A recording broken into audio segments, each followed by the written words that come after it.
नमस्कार दोस्तों, हम फिर से लेकर आ चुके हैं आप लोगों के लिए सुबह की सभी ताजा और बड़ी खबरें।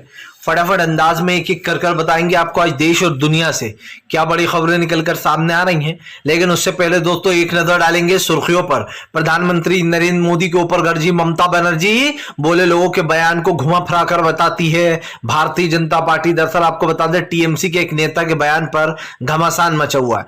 वहीं पर अगली बड़ी खबर में हम आपको बताएंगे दोस्तों असदुद्दीन ओवैसी का बीजेपी के ऊपर बड़ा हमला, बोले गुजरात चुनाव के लिए हिंदू मुसलमान कराती है बीजेपी। जी हां, इसके बारे में आपको बताएंगे। बिल्किस के दोषियों पर भी उठाए सवाल। वहीं पर अगली बड़ी खबर में हम आपको बताएंगे दोस्तों, दरअसल आपको बता दें हेमंत विश्वकर्मा का शशि थरूर के लिए दिया था बयान। शशि थरूर बोले बीजेपी में डरपोक शामिल होते हैं, हम डरपोक नहीं।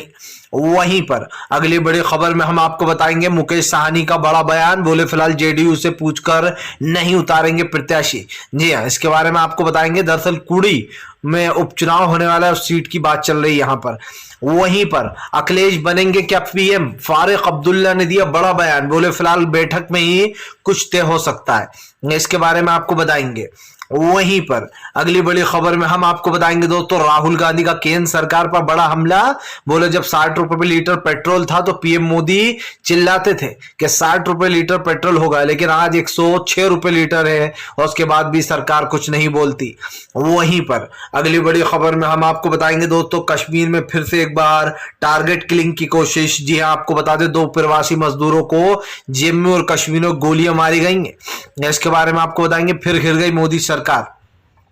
वहीं पर अगली बड़ी खबर में हम आपको बताएंगे दोस्तों, जी दरअसल आपको बता दें अशोक गहलोत का बीजेपी के ऊपर बड़ा हमला, बोले सरकारी कर्मचारियों को डरा रही है बीजेपी। वहीं पर अगली बड़ी खबर में हम आपको बताएंगे अरविंद केजरीवाल ने फूंक दिया बिगुल, बोले आ रही है आम आदमी पार्टी की गुजरात में सरकार, एमसीडी में भी देंगे बीजेपी को पटकनी। तो सारी खबरें फटाफट अंदाज में देंगे, एक एक कर देंगे। फिलहाल खैर चलिए बढ़ते हैं सबसे पहली और सबसे बड़े खबर की ओर। दरअसल दोस्तों आपको बता दें ममता बनर्जी का मोदी सरकार के ऊपर बड़ा हमला, बोले लोगों को बयान को घुमा फिरा कर बताती है बीजेपी।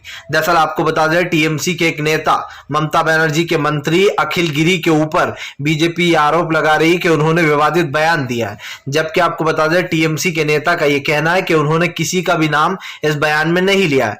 दोस्तों बयान में आपको बोलकर नहीं बता सकता उन्होंने क्या बोला है, लेकिन उन्होंने द्रौपदी मुर्मू का नाम कहीं पर भी नहीं लिया है इस बयान में, ये मैंने भी सुना है। दरअसल उन्होंने द्रौपदी मुर्मू को लेकर मतलब राष्ट्रपति को लेकर एक बयान दिया। वो बयान दोस्तों, उस बयान को लेकर घमासान मच गया है और उस बयान को लेकर ममता बनर्जी ने मोदी सरकार को घेर लिया।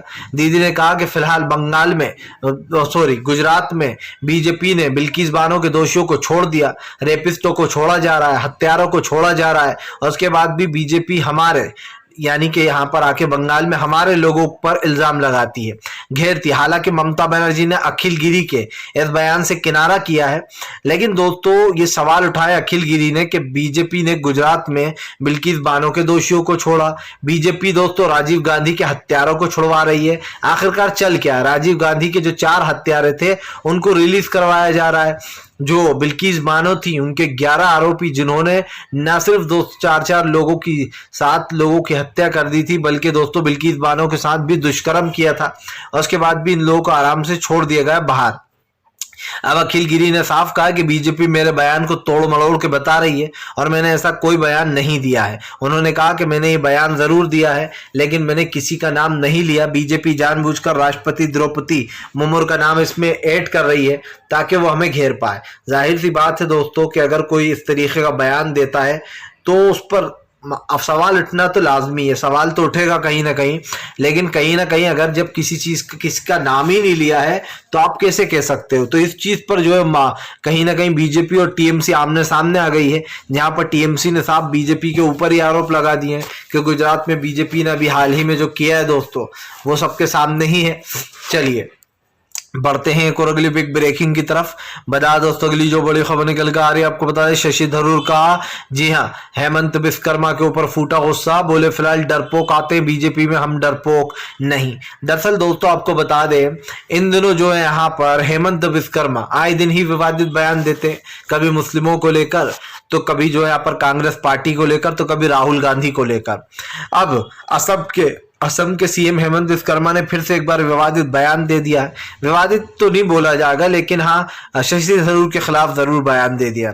उनका कहना है कि कांग्रेस ने महज शशि थरूर को जो अभी चुनाव हुए थे अध्यक्ष पद के, उसमें 21,000 वोट मिले और वो भी उन लोगों ने डाले जो कांग्रेस से डरते नहीं है। वहीं दूसरी तरफ आपको बता दें, हेमंत विश्वकर्मा ने कहा कि जल्द ही शशि थरूर जो है वो बीजेपी में उनके खेमे के साथ शामिल हो जाएंगे। जिसके बाद आपको बता दें शशि थरूर का गुस्सा हेमंत विश्वकर्मा के ऊपर फूट गया। शशि थरूर ने ट्वीट करते हुए वीडियो बनाते हुए लिखा, बोला कि फिलहाल जो डरपोक लोग होते हैं जिनके अंदर लड़ने का साहस नहीं होता, वो लोग बीजेपी में जाकर शामिल हो जाते हैं। मैं कभी बीजेपी में शामिल नहीं होऊंगा और ना ही मेरा गुट शामिल होगा। आपको बताते चले दोस्तों, हेमंत विश्वकर्मा आए दिन विवादित बयान देते हैं। इससे पहले उन्होंने मदरसे गिरवा दिए 2-2, 3-3, और मुसलमानों को आप समझिए जो बच्चे पढ़ने वाले उनको आतंकवादी तक बता दिया कि मदरसों में पढ़ने वाले बच्चों को आतंकवाद की तालीम दी जाती है, तमाम तरह की। ये वही सीएम है दोस्तों, आप समझिए, जिस सीएम ने कहीं ना कहीं एक मासूम सी बच्ची को, जो कि बालिग तक नहीं थी दोस्तों, जिसके फादर के मरने के बाद उसकी माँ और उस बच्ची ने थाने को आग लगाई थी, उस बच्ची को जेल के अंदर डाल दिया गया था, जबकि वो लड़की बालिग ही नहीं थी दोस्तों, आप समझिए।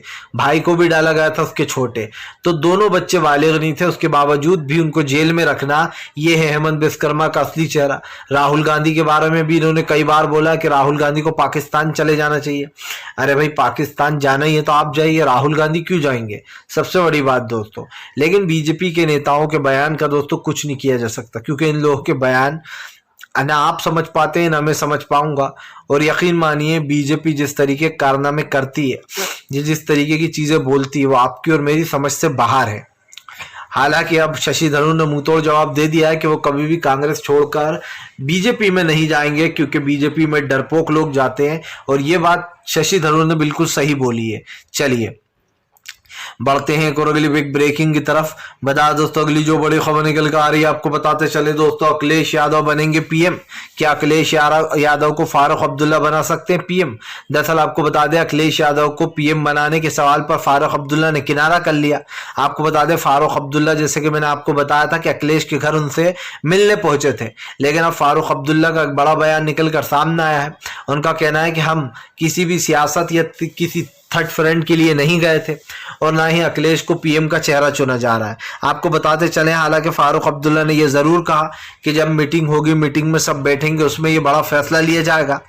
आपको बता दूं दोस्तों, फारूक अब्दुल्ला पहले से ही कांग्रेस के समर्थन में है, और ये बात को झुटलाया नहीं जा सकता दोस्तों कि तीसरा फ्रंट सिर्फ एक कल्पना है, वो कभी बन नहीं पाएगा। क्यों नहीं बन पाएगा? क्योंकि दोस्तों, जितने एमपीज कांग्रेस के पास है उतने एमपीज किसी के पास नहीं है। आप देख लीजिए, सारे न्यूज चैनल झूठ उड़ाते हैं कि अरविंद केजरीवाल आने वाले समय के पीएम है क्या, जबकि दोस्तों ये मुमकिन ही नहीं है। अरविंद केजरीवाल 2 राज्यों में क्या जीत गए, इन लोगों ने उनको पीएम कैंडिडेट ही बना डाला, और ये आप भी जानते हैं दोस्तों कि ये मुमकिन नहीं है। हाँ, कोई अगर कांग्रेस उनको खड़ा करती, बीजेपी उनको अपनी सीट से खड़ा करती तो एक अलग बात थी, लेकिन आम आदमी पार्टी की एक अलग पार्टी है और उससे उनको कोई खड़ा कर नहीं सकता, ये आप भी जानते हैं। तो उनका पीएम बनना तो ना है, कभी वो बन नहीं सकते पीएम, ये आप भी अच्छे से जानते हैं। और इसीलिए कहीं ना कहीं फारूक अब्दुल्ला ने साफ कहा कि थर्ड वर्ड फ्रंट कुछ नहीं है। फिलहाल वो अखिलेश से यूं ही मिलने गए थे, क्योंकि उनके फादर मुलायम सिंह यादव उनके काफी अच्छे दोस्त थे, और दोस्तों उनके साथ उनकी काफी बनती थी। बस यही कारण था जो वहां पर फारूक अब्दुल्ला गए थे। और तीसरे फ्रंट की बात को उन्होंने सीधे से नकार दिया है कि फिलहाल कोई तीसरा फ्रंट अभी नहीं बन रहा, ना इस पर हमने कोई चर्चा की है। तो ये कहना गलत नहीं होगा कि तीसरे फ्रंट पर कोई भी चर्चा नहीं हुई। चलिए बढ़ते हैं एक और अगली बिग ब्रेकिंग की तरफ। बता दोस्तों, अगली जो बड़ी खबर निकल कर आ रही है आपको बता दें, राहुल गांधी का मोदी सरकार के ऊपर बड़ा हमला। बोले सच्चाई बोलने से हमें संसद में तो रोक सकते हो, लेकिन सड़क पर नहीं रोक पाओगे। आपको बता दें, राहुल गांधी ने कहा कि संसद में तो हमारा माइक बंद कर दोगे, लेकिन सड़क पे हमारा माइक कोई बंद नहीं कर पाएगा। राहुल गांधी ने केंद्र सरकार को घेरते हुए कहा कि जब 60 रुपए लीटर पेट्रोल था तो प्रधानमंत्री गला फाड़ फाड़ कर चीखते थे कि महंगाई बढ़ रही है, पेट्रोल डीजल के दाम बढ़ रहे हैं। लेकिन आज दोस्तों पेट्रोल का दाम 110 रुपए के भी पार जा चुका है, और सरकार चुप बैठी हुई है। उसके बावजूद भी सरकार कुछ नहीं बोल रही है। राहुल गांधी ने प्रधानमंत्री को घेरते हुए कहा कि प्रधानमंत्री इन मुद्दों पर बात नहीं करते, क्योंकि ये देश के सबसे सहनशील मुद्दे हैं। राहुल ने कहा कि पीएम गरीबी, महंगाई, लाचारी, बेरोजगारी जैसे मुद्दों को भूल चुके हैं। आज जो लोग, आप समझिए दोस्तों, जो लोग सिर्फ 60 रुपए लीटर पेट्रोल पर ये कह दिया करते थे कि देश में बहुत महंगाई बढ़ गई है, आज वो लोग चुप बैठे हैं। क्या दोस्तों, ये एक तरीके से हमारे ऊपर ही सवाल नहीं है कि सरकार जानबूझकर इन मुद्दों से भागती है, बचती है, और जब इन मुद्दों से दोस्तों बचने की बात आती है तो सरकार किसी भी सवाल का जवाब नहीं देती। और ये और मैं, आप और मैं अच्छे से जानते हैं दोस्तों कि फिलहाल सरकार की नीयत में क्या है। प्रधानमंत्री जो कि खुद कहते थे कि पेट्रोल की, डीजल की मार आम आदमी को आतंकवाद की तरह मार रही है, आप समझिए, और इस बयान के बाद अगर हमारे देश के पीएम अब महंगाई पर बोलना बंद कर दें तो क्या दोस्तों ये कहना गलत नहीं होगा कि पीएम जो है यहाँ पर खुद ही इन सवालों से बचने का काम कर रहा है। मैंने पहले भी कहा है दोस्तों, फिर कहूँगा कि फिलहाल सरकार की नीतियाँ और सरकार के कारनामे ये आपको और हमें साफ दिखाई दे रहा है, लेकिन शायद प्रधानमंत्री इन मुद्दों पर बात करने के लिए ही वो नहीं है। और ये मैंने बार बार कहा है कि भैया महंगाई बढ़ रही है, महंगाई जैसे मुद्दों को सरकार नज़रअंदाज कर देती है। अगर आप समझिए यही मुद्दे कांग्रेस की तरफ से होते तो बीजेपी फौरन बोल उठती, लेकिन आज जब माहौल अलग है दोस्तों, तो फिलहाल भारतीय जनता पार्टी इन मुद्दों को कमज़ोर कर रही है, क्योंकि बीजेपी को साफ पता है कि महंगाई अगर हम कहेंगे कि बड़ा मुद्दा है तो जनता हमें वोट नहीं देगी, और बीजेपी ये कभी नहीं चाहेगी कि जनता के पास महंगाई जैसा मुद्दा जाए। राहुल ने कहा कि पेट्रोल, डीजल, एलपीजी हर चीज़ के दाम बढ़ाए जा रहे हैं देश में दोस्तों। आज क्राइम रेट क्या हो चुका है ये आपको पता नहीं होगा, क्योंकि प्रधानमंत्री नरेंद्र मोदी ने 2014 में जब वो सत्ता में आए थे तो उन्होंने महिलाओं की सुरक्षा की भी बात कही थी, और आप देख लीजिए आज महिलाएं कितनी सुरक्षित है। जगह जगह महिलाओं के साथ दुष्कर्म हो रहा है, उनकी हत्या कर दी जाती है, ये सब कुछ करने के बाद, खास करके ज्यादातर उत्तर प्रदेश में।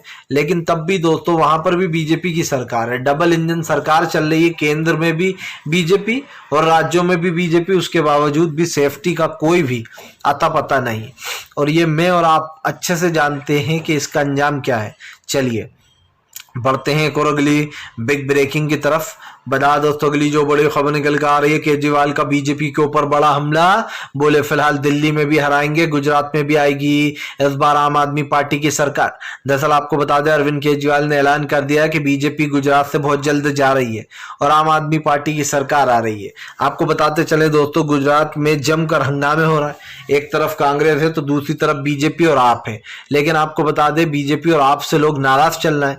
गुजरात में दोस्तों इस बार कांग्रेस का पल्ला भारी नजर आ रहा है। हमने एक चीज को नोटिस किया है, वो ये दोस्तों कि फिलहाल कांग्रेस जो है उसको लोग ज्यादा से ज्यादा वोट देने की कोशिश करते हैं, भले ही दोस्तों वोटों में तब्दील ना हो पाता हो उस वक्त पहले, लेकिन अब राहुल गांधी की रणनीति बदल चुकी है।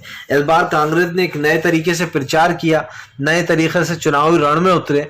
सबसे बड़ी बात यह है दोस्तों कि कांग्रेस ने पूरी कोशिश की है कि उनकी सरकार हिमाचल और गुजरात में बने। हिमाचल के चुनाव हो चुके हैं, जल्दी ही नतीजा आ जाएंगे 8 तक। लेकिन दोस्तों सबसे बड़ा सवाल ये है कि इस वक्त आप अच्छे से जानना है कि भारतीय जनता पार्टी गुजरात को लेकर बहुत सेंसिटिव है, और उन चीज़ों को लेकर अरविंद केजरीवाल ने बीजेपी को घेर लिया। केजरीवाल ने साफ कहा है कि इस बार गुजरात में हमारी सरकार आएगी, यहाँ पर शिक्षा, स्कूल, स्वास्थ्य व्यवस्था की बहुत कमी है। अरविंद केजरीवाल ने कहा कि बीजेपी ने दिल्ली में कूड़े का ढेर लगा दिया है और दिल्ली की जनता जो है वो हाथ जोड़कर बीजेपी से पनाह मांग रही है।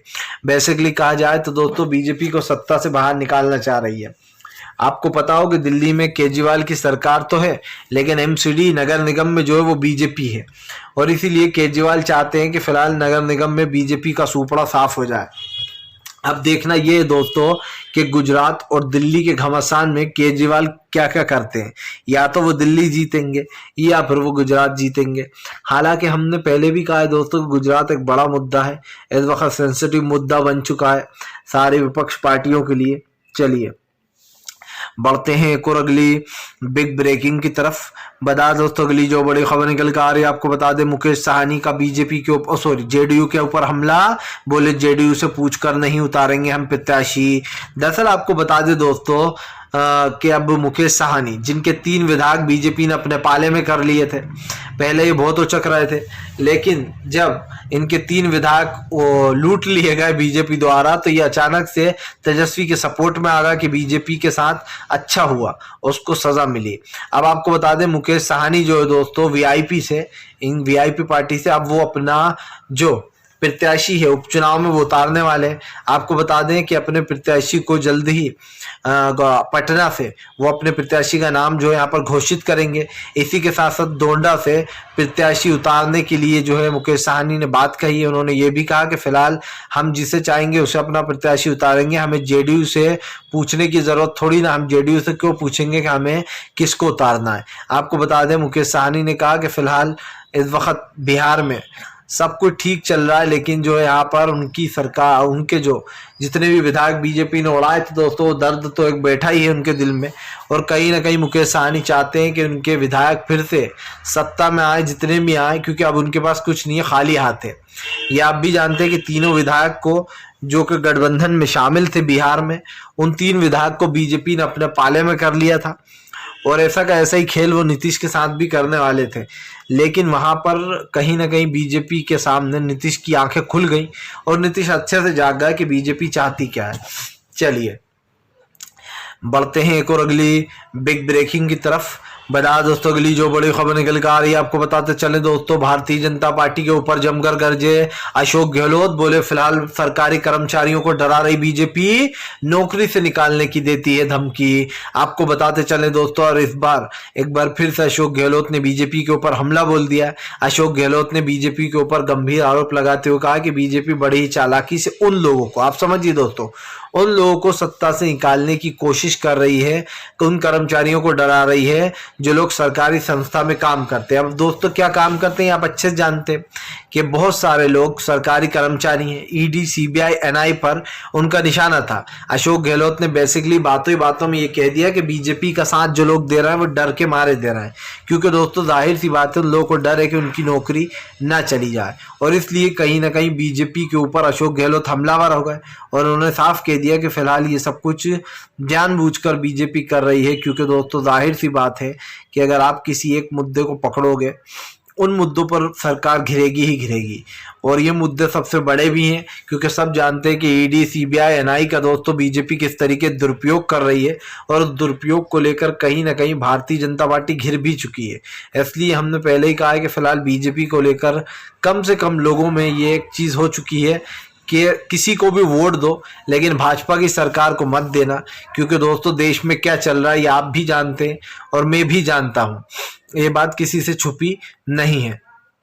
चलिए बढ़ते हैं एक और अगली बिग ब्रेकिंग की तरफ। बता दोस्तों अगली जो बड़ी खबर निकल कर आ रही है, आपको बता दें असदुद्दीन ओवैसी का बीजेपी के ऊपर बड़ा हमला। बोले प्रधानमंत्री नरेंद्र मोदी मुस्लिमों के बारे में सोचते नहीं बल्कि दिखावा करते हैं। आपको बता दें दोस्तों, प्रधानमंत्री नरेंद्र मोदी को एक बार फिर से ओवैसी ने घेर लिया। ओवैसी ने कहा कि प्रधानमंत्री नरेंद्र मोदी मुसलमानों के मुद्दे को बड़ा मुद्दा बना देते हैं और बाद में उसको हिंदू मुस्लिम्स में यूज करते हैं। जाहिर सी बात है दोस्तों, इन मुद्दों को लेकर ओवैसी पहले भी बीजेपी को घेर चुके और उन्होंने फिर से एक बार भारतीय जनता पार्टी के ऊपर हमला बोल दिया है। उन्होंने साफ कहा है कि फिलहाल पूरी कोशिश करते हैं प्रधानमंत्री नरेंद्र मोदी के वो लोगों को ये समझा सकें कि फिलहाल किस तरीके से वो मुसलमानों की केयर करते हैं। जबकि दोस्तों आप देख लीजिए कि बिल्किस बानो के सारे दोषियों को बाहर छोड़ दिया जाता है। गरबा में पत्थरबाजी होती है तो मुसलमानों को पकड़कर सड़क पर लाया जाता है और उन्हें खुलेआम पीटा जाता है। लेकिन वहीं मोरबी में दोस्तों जब पुल गिर जाता है तो उन लोगों के ऊपर कोई कार्रवाई नहीं होती है। जब सरकार के ऊपर सवाल उठते हैं तो सरकार बड़ी आसानी से अपना पल्ला झाड़ कर भाग जाती है। बस इसी चीज को लेकर ओवैसी ने बीजेपी के ऊपर भड़ास निकाली है और कहा है कि भारतीय जनता पार्टी इन मुद्दों को झुठलाने की कोशिश करती है। अब भाई ये मुद्दे कुछ भी हो दोस्तों, लेकिन एक चीज तो साफ है कि बीजेपी के ऊपर सवाल और खास करके आरोप लगते हैं, लेकिन बीजेपी उन आरोपों के जवाब कभी नहीं देती, क्योंकि खुद ये भी जानते हैं दोस्तों कि फिलहाल यही सच्चाई है और सच्चाई से दोस्तों कभी कोई बच नहीं सकता है। फिलहाल हम तो यही कहेंगे दोस्तों कि अगर आपको हमारा वीडियो अच्छा लगे तो इसको लाइक कीजिए, चैनल पर पहली बार आए तो सब्सक्राइब कीजिए, पास में एक घंटी आएगी इसको भी दबाएं ताकि दोस्तों हमारे हर वीडियो की अपडेट मिल पाए। वीडियो अच्छा लगे तो लाइक करें।